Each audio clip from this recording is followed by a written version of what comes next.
Thanks for joining us today for Perspectives and Pathways, a special component of the Jones Day Talks podcast series.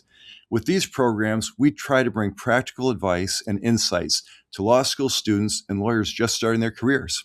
And I think today's edition definitely fits that description.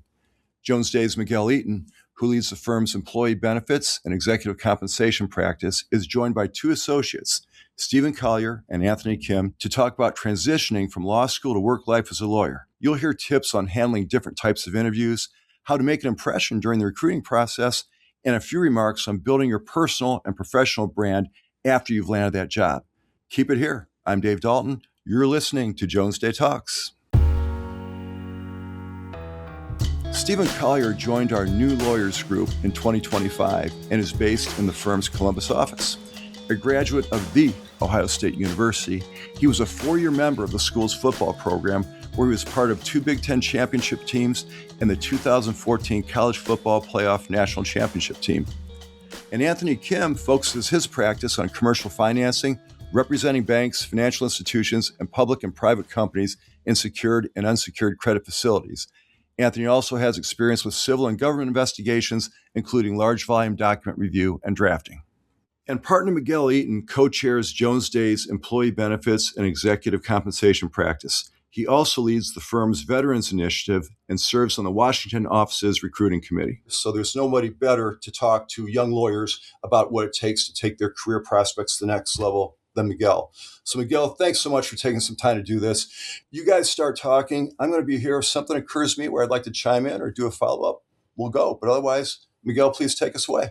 Great. Thanks, Dave. Anthony and Stephen, thanks for joining us today to talk on the pod. We're going to talk today a little bit about your law school experience, how you got to Jones Day, and I'd be interested to hear about how your sort of junior associate experience differs from sort of what you expected in law school, and then talk a little bit about sort of branding. I know a lot of law school career service offices talk about branding. That's a little scarier than it sounds, so hopefully we can assuage some concerns of law students as we talk about sort of what you feel like goes into branding once you join a law firm, et cetera. So, Anthony, why don't we start with you with some background? So you're double Boston College. Tell me how you ended up there for undergrad and why you decided to stay for law school.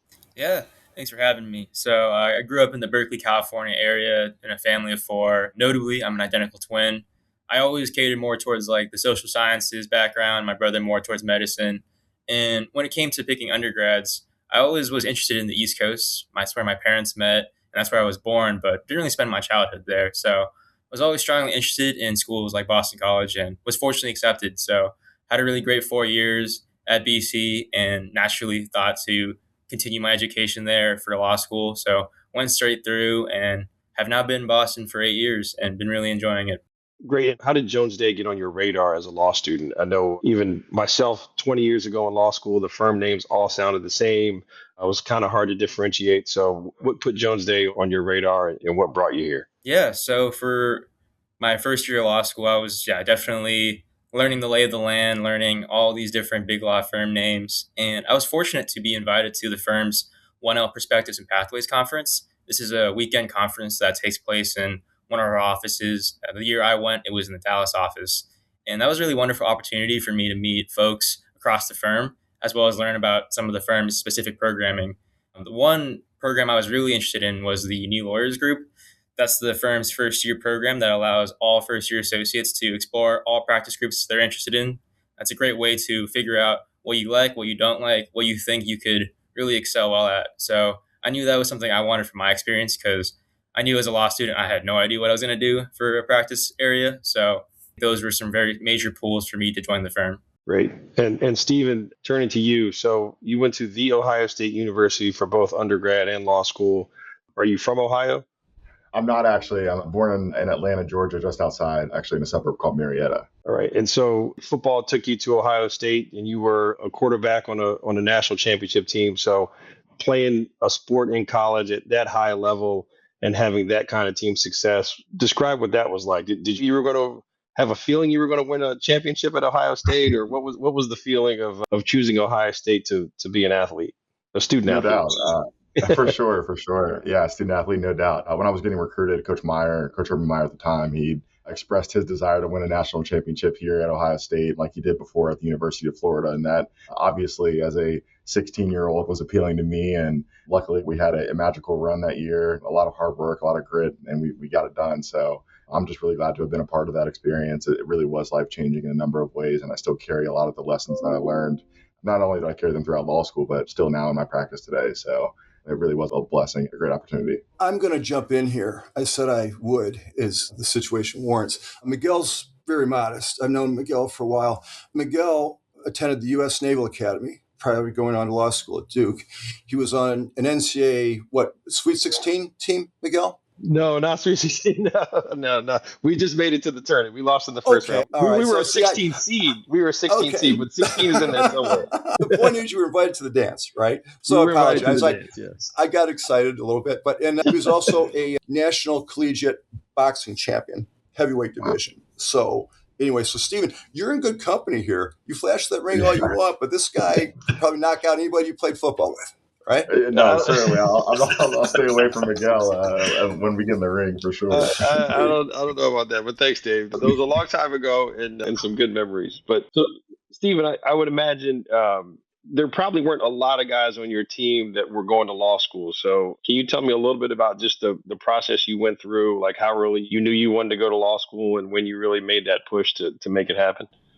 Yeah, no doubt. So I actually got injured my junior year, tore my ACL, MCL, some other things in my knee that I can't pronounce. But during that time, obviously sat me down, had some time to reflect and started thinking about what was I good at and what if football didn't work out for me and what did those next steps look like. I ended up going to get my master's degree in kinesiology with a focus in sports management and ended up working for the Atlanta Falcons and Atlanta United, which is their MLS team down there, all owned by the same parent company. And so while I was down there, got to really get exposed to a lot of cool different things. And so I thought for a second I was going to take kind of the sports pathway a little bit further in my career, but actually ended up getting in contact with assistant general counsel down there. And he and I kind of just started hitting it off, talking about law and kind of the things that were going on in his world and what law school was like, and really sounded appealing to me for a couple of reasons. But the primary reason just being it sounded like something that was kind of having to operate systems at like a high level while also kind of being at some intersection with having to do something that mattered a lot and had a certain gravity to it. And so even now in my practice here at Jones Day, given it's only been a few months, it feels like I'm kind of doing that, where I'm having to kind of learn these really complex systems while doing something that is impactful, whether it's a large deal or help advising a company do something with their corporate structure. All of those things feel very significant. I'm just fortunate enough to be in a position to do that here. So that's kind of what led me here. That's great. In terms of Jones Day being on your radar as a law student or even applying, sort of same question I asked Anthony, what made us stand out to you or why did you even sort of sign up for us during on-campus interviewing? For sure. Well, fortunately, going to law school at The Ohio State University, Jones Day's presence here is second to none. Just being a firm founded in Cleveland, having those roots tied to the state was the primary reason why I was interested, at least in the firm. And then throughout the interview process, just kind of getting to meet people throughout, I just received great vibes, for lack of a better word, from everybody that I spoke with. It was friendly people. They were people that I wanted to work with, that I wanted to learn from. And that's remained true in my experience up to this point. That's great. I had a similar experience as a law student. I didn't know firm names. A regional sort of firm sounded the same as a Jones Day or a Kirkland and Ellis or anything else. So for me, it was part of just doing some diligence, talking to guys that were ahead of me in law school to figure out what kind of firms that they liked. And then I learned a lot during the callback process. I just got a much stronger feeling than I thought I would about whether I would fit in there or not. And I'm just interested, Anthony, if you kind of had the same experience during sort of doing some callbacks, and did you get a strong sense after 3 or 4 or 5 callbacks if you thought you'd fit in one place better than somewhere else? Absolutely. When it comes to the callback process, what stands out more importantly is the personality fit. And I just noticed, with a couple conversations that some just blend much more naturally than others. And I was fortunate to have met a lot of Jones Day lawyers through the 1L Perspectives and Pathways Conference, but meeting more of the folks in the Boston office in my interviews, it definitely helped seal that notion to me that, okay, this is a place I could see myself growing in, seeking mentorship in, and really just doing my best work. And this is for all three of you. We talked about how Jones Day get on your radar. How do you get on Jones Day's radar? I mean, great grades, law review, what's it take? Because we've got first and second year law students listening to these programs. They want to know, how do you get in the race to end up at a Jones Day? I can speak, at least from my experience. I was very insistent about kind of reaching out. I'm a first generation law student, so I wanted to kind of just talk to as many people as possible in the legal profession in Columbus. Luckily, I had a personal connection with somebody who knew somebody who worked here, and I just asked them to coffee. But it was also me doing my due diligence about that person and not just having a situation where I'm cold emailing, haven't done any research on who they are, what they do, what their practice is. I was genuinely interested in this person's work, how they got to where they were. Just having those genuine interest and connectivity points was big for me. And then as a result, it kind of just stemmed into more conversations with other people, and here we are. So just having a genuine interest in the people that are working here. You were genuinely interested. You prepared. It was like watching game film, right? Certainly, yes. Film and stuff, right? In one way, absolutely. Sure. Anthony, what about you? What would you say to someone who wants to land at a Jones Day? What do you do? Yeah, I echo the same message. Being really proactive and just making your name known to the firm is a big part in being recruited. Also with that, of course, having stellar grades and just strong community involvements also have a big role in just showing who you are as a person and what you put your passions and pursuits in. But yeah, more generally, just speaking about my recruiting experience as a first year law student, I definitely just recruited heavily by sending those cold emails as well, having those coffee chats, because what's more important is having those conversations. It tells the associates and partners of that office, okay, this is a person who's interested in the Boston office, but what do they really like? What questions do they have? What is their genuine interest in this workplace? And for me, doing that was a big part of the reason why I ended up here now. For me, and if I were talking to law students today, there are a few points I would make. One is doing well academically at your law school goes a long way. That's sort of the threshold factor. And all the firms, Jones Day and others, we interview at top law schools. So if you're at a top law school, you've already done one thing to help yourself get there. If you're at a law school that's ranked a little bit lower, firms still go there. Your just grades need to be a little bit better, because all the firms have guidelines from different law schools. But I will emphasize they are guidelines. And so if you're a little bit below, and your career service office will have what the guidelines are for each firm. And so if you're a little bit below them, don't write yourself off. Go and interview well. That's one thing you can do. The other thing that law students should do is don't take for granted the social events and the sort of cocktail hours that the firms throw. When you go there and meet people from the firm, I want you to realize that the firms are paying attention to the conversations that they have with you. Time is very valuable. And for partners and associates to step away from work and go to a recruiting event for a law school or for a group of law schools, I want the law students to realize that we take that exercise very seriously. And at the end of that, the recruiting people want to know, did you meet anybody that we should talk to? And so you're not anonymous when you go to those. There's a reason you wear a name tag. Usually you give your resume to the law firm or law firms when you go there. So I want the law students to realize that you are talked about afterward. It is a little bit kind of fraternity, sorority rush in a sense, and that you're going to be talked about afterwards. And so if you follow up with those people, it's really important to say, hey, I had a great time meeting these partners, and put that in your cover letter when you go to apply to those firms. If someone at Jones Day, I don't expect a law student to say, ever since I was 10 years old, I've always wanted to work at Jones Day. My assumption is you barely have heard of us, or you just learned from us as a 1L because some 2Ls or 3Ls worked at Jones Day. But you should have an answer to the reason of why are you interested in us? And a perfectly acceptable answer is, I met some of your partners at a social event, and I really enjoyed talking to them, and it seemed like a great place to work, and I wanted to learn more about it. And so if you sort of realize that those social events and the recruiting events that we put on, we are serious about the time and money we invest in those, and we go to those to meet you and get to know you a little bit better, so that when you applied for us for on-campus interviewing or come for a callback, we kind of have a sense of who you are already. It's interesting. We've done these podcasts before, and people talked about preparing for the interview or the second interview or the follow-up. No one's ever talked about the somewhat social component in terms of meeting at those rather informal events. Miguel, how does someone prepare for that? You do a news search on Jones Day. Here's what the firm's high profile with. Here's what they've been working on. Do you look up partners in the practice that the candidate might be interested in long term? How do you prepare for something like this? No, it's a great question. It depends on the particular circumstance. There's some times when we're going to host one of these events and we tell the law students these are the people who are going to be there. At least a cursory review of their bios is helpful, in part just because it can help you form some questions when you talk to those people at the events. And some general knowledge about the firm. Like, for example, for Jones Day, one of the really distinguishing features that we have is the new lawyer group that Anthony talked about. And so for us, and for me in particular, if I'm talking to someone at a social event and they've never heard of the new lawyer group, it's one of the things we advertise the most. It's clear to me you haven't looked us up very much, and that could be fine if there's a lot of firms there, or you didn't know you were going to meet me in particular. But that's one of those things that if a firm is known for something, having that sort of baseline knowledge and being able to ask a question about that is helpful and lets the law firm partner or associate realize that you've done some research and that you seem interested in us in particular. Miguel, you've done hundreds of interviews, I'm sure, candidates.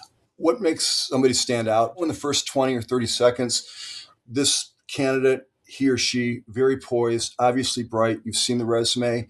Is there something that grabs your attention right off the bat? I don't think it's the first 20 or 30 seconds. It's a little bit of an interesting process when you do on campus, right? Because you have everybody's resume. And so there's some things that stick out on a resume. For example, Stephen playing quarterback at Ohio State, like that's going to stick out. And this is a nice segue into sort of the branding conversation, right? And then you go to meet the person, and it's always nice when the person presents consistently with their resume, right? So if I saw Stephen's resume and I walked in and he was 5'2" and 200 pounds, I would have some questions about like, what is going on here? Like, was it Ohio State club football? Was it like Ohio State intramural? Right. But, so that would be right. It doesn't just go for sort of appearance. Personality also sort of fits, right? So you want the sort of presentation of the person to somewhat match the resume. And if it doesn't, you've got some interesting things to talk about and you ask questions. In terms of sort of like making people stick out, grades are one thing, work experience is also helpful. And if you're a person who's sort of straight through kindergarten to JD, one of the things you can do in an interview is relay a story or talk about examples of where you've had to work hard, be responsible, and do the kinds of things that we would expect of a lawyer at a big law firm, and that we sort of, at least implicitly or subjectively, think that someone who's worked for a few years kind of has that experience. So whether you were a college athlete or you had to work during college or law school, anything like that, they can assuage some concerns of the interviewer that being 25 or 26 years old, starting out at $225,000 a year is not going to be too much for you. That you're going to present mature enough and have enough judgment that the firm is not wasting its investment in you by bringing you in as a summer associate. Great stuff. Great stuff. Miguel, we traded some notes back and forth preparing for this recording. Maybe we segue a little bit about getting out of law school, becoming a lawyer, the grind, if you will. I say that with peace and love and all respect. Becoming a lawyer, out of law school, building that brand. Maybe we take this conversation that direction for the duration. Sure. So, Anthony, branding was not sort of a topic that we talked about a lot in law school or that we heard a lot about from career service professionals 20 years ago when I was a law student. So can you just tell me a little bit about is branding or that sort of notion something that was discussed by career services, or was that something that was a topic for you guys as law students? At our law school, not really. I would say the better word was more just to like make yourself known and be proactive. But entering this profession, I do realize how valuable branding is. In my simple definition of it, it's just like what people think of you when your name comes up. And especially with our new lawyers group, branding is especially important to get your name out there, to try out different projects, to get looped in this matter, or even get the opportunity to work with a potential associate or partner. So for me, I was someone who was K through JD. I did not have a lot of work experience.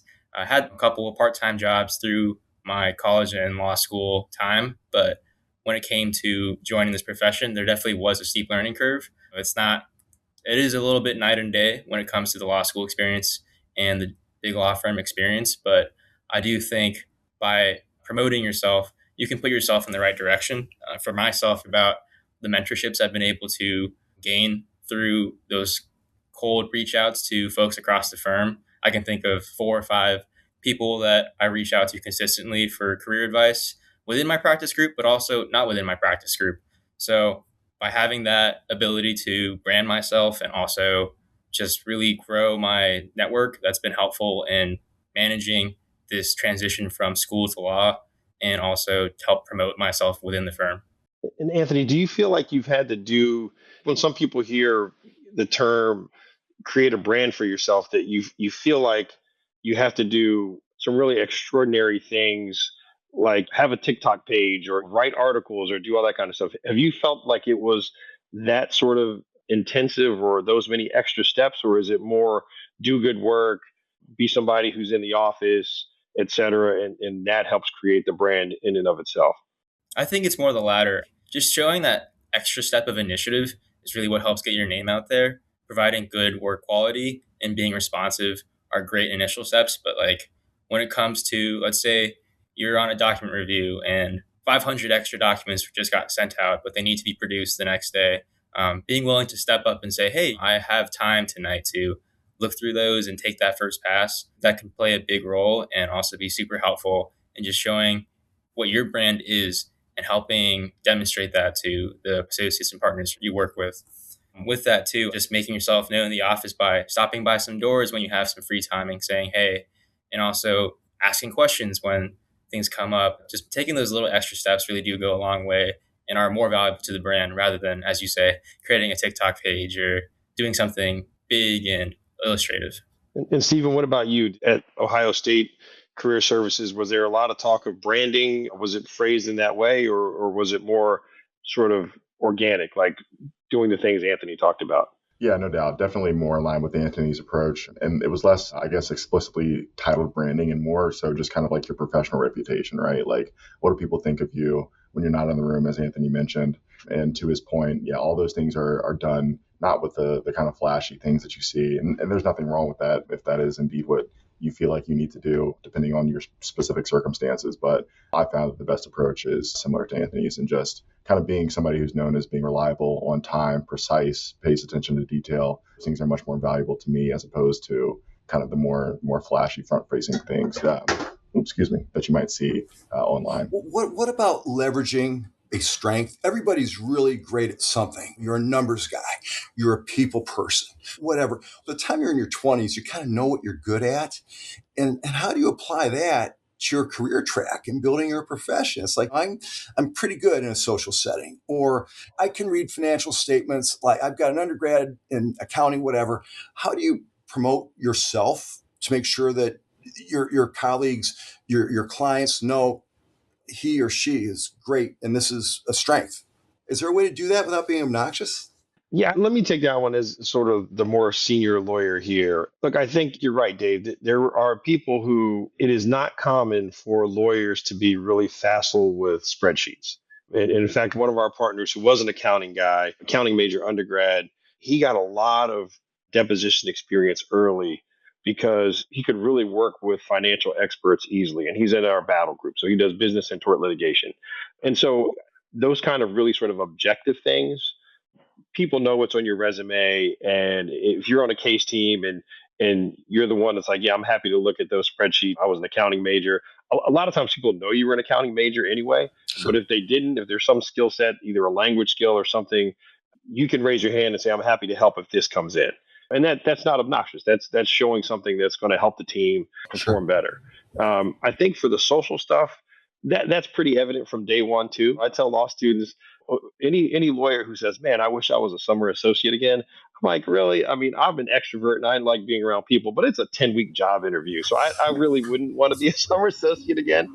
But for the introverts who have to sort of just like put on their extrovert pants and do that for 10 weeks. You don't have to do that once you become an associate at the firm. But for the people who really enjoy sort of recruiting and being an extrovert, people know that. And I think one of the things you can help is recruiting is always looking for people to do interviews on callbacks or go to law schools and talk about the firm, et cetera. If you raise your hand to the recruiting people, they're not going to say no. And if you do a good job at it and enjoy it, that's the kind of thing that they're going to come back to you and ask you to do it again. Because if you say yes, they're going to keep calling you. So I think it's kind of organic. And it's one of the reasons that we look at resumes and do callbacks and have you at the firm for 10 weeks over the summer. We get a pretty good sense of what your personality is and what kind of skills you bring that are not the typical legal research and writing skills, whether it's languages or accounting background or science background, et cetera. Can we wrap this up? And Miguel, I'm hoping you could kind of kick this off, but we would be remiss if we didn't talk a little bit about mentoring at Jones Day. In fact, Anthony mentioned it, but the firm puts a premium on it, both informal and just organic. These relationships tend to spring up. Talk about the importance of mentoring at a large law firm like Jones Day. How important is that to career development? I think it's vital for a few reasons. One is law firms are interesting places. They're places typically that operate with a lot of unwritten rules. And it's not that people are hiding the rules from you or aren't willing to reveal the rules if you ask questions, but we get used to working weekly, monthly, yearly in that system that we've sort of grown up in. And so when first and second year lawyers and even summer associates ask questions about the way things work, people are going to tell you. And there's an appreciation for all of the lawyers that have been someplace for a while. It's a unique path in that we've all been where the law students and the first year associates are. And we remember how uncertain that time can be and how the practice of law differs very much from your law school experience and even being a summer associate. So I don't know any single lawyer who is unwilling to share their experience with you. And to Anthony's point about knocking on doors and asking people if they'll grab coffee, I think the mentor-mentee relationship is a vital one. But I would say the onus is really on the mentee to ask questions and to schedule coffees or whatever, because I, as the mentor or the senior person, I've got a job to do. I'm going to go about doing my job. And it doesn't occur to most of us to say, I need to check in with my mentee every month or every 2 months. We love when the mentees take the initiative to be like, hey, can we grab coffee to talk about me choosing a practice group or what it's like to work for this partner or what your experience was working on this kind of case or taking your first deposition. Lawyers, we are very susceptible to flattery, and implicitly asking us about our experiences is flattery.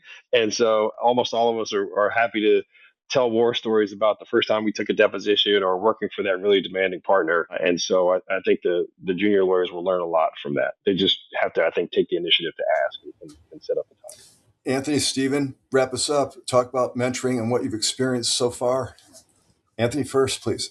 Yeah, so I definitely was fortunate to have great formal mentors with the firm's mentorship program.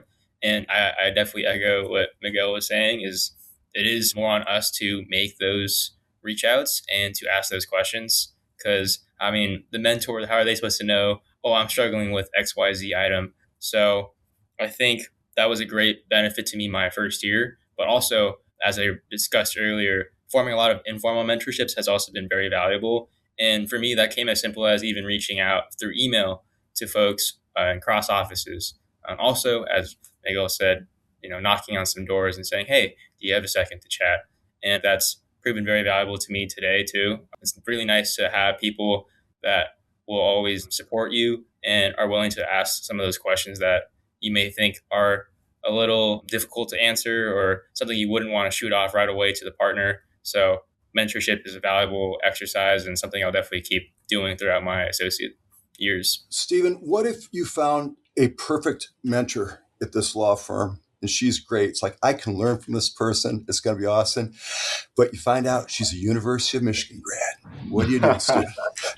Oh man. I guess I gotta put the university allegiances aside briefly and have the end goal in mind. We're all wearing the Jones Day jersey now, so that's there you go. That's it. Indeed. That's why he's Miguel, people. That's why he's Miguel. Go ahead, Stephen. Sorry. No doubt. No, but sure. And I guess just to kind of dovetail off of Anthony's answer, Yeah. mentorship is definitely a huge piece of my practice as well. One of the things that I'm learning, though, is to kind of take the long view in mentorship and just understanding that, ideally the relationships that I'm forming will not only useful over the next year to 2 years to 3 years, but hopefully these are lifelong bonds that we're forming. And so kind of treating them as such, not only asking about substantive stuff at work or career guidance, but also just kind of getting to know that person on like an actual deep personal way. Not only does it benefit you in the long run, but it also creates more sticky relationships, and it makes me feel better about coming to work every day knowing that, yeah, I know so-and-so just had a kid, or so-and-so has a big trip coming up this weekend. Those things are kind of the things that make life and work feel much more rewarding, and just it's a huge part of my practice. Well said. Miguel, send us out of here. So anything else that these listeners should hear from this great panel? You, all three were terrific today, but anything else you want to leave us with? I just think for the law students especially, I know the recruiting cycle gets earlier and earlier, but even though the timing has moved a little bit, the basics are still the same. Preparing for your on-campus interview, asking the people who've done it before you goes really, really a long way. And so I know things have changed a little bit in timing, but the basics are all the same. So the people who did this 5 and 10 years ago, you can still learn a lot from them. Awesome. Miguel, Anthony, Stephen, thanks. All three of you were great. Let's do this again sometime. Miguel, always a pleasure. Thanks especially to you.